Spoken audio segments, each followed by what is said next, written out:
তিনি নিজে মুসলিম, তাই নতুন গন্তব্য হিসেবে মুসলিমদের সৌদি আরবকেই বেছে নিয়েছেন। পাশাপাশি নতুন ক্লাব আল ইত্তিহাদের হয়ে জিততে চান সব ধরনের শিরোপা, এমনটাই জানিয়েছেন ফরাসি তারকা রিয়াল মাদ্রিদ কিংবদন্তি করিম বেনজেমা। এর আগে রাজকীয় অভ্যর্থনায় তাকে বরণ করে নেয় আল ইত্তিহাদ ক্লাব। তাকে বরণ করে নিতে উপস্থিত ছিলেন প্রায় 60,000 সমর্থক।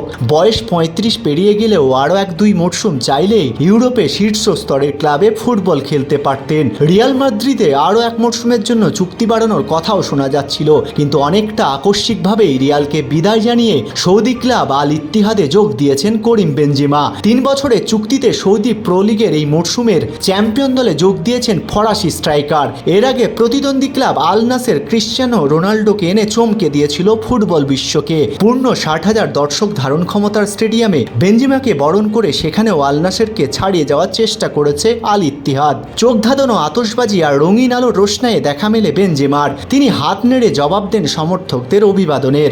ফর্মের তুঙ্গে থেকেও কেন রিয়াল মাদ্রিদকে বিদায় বলে সৌদিতে এলেন, সেই প্রসঙ্গে বেনজেমা বলেন, এই ক্লাবে যোগ দিতে পেরে তিনি খুবই আনন্দিত।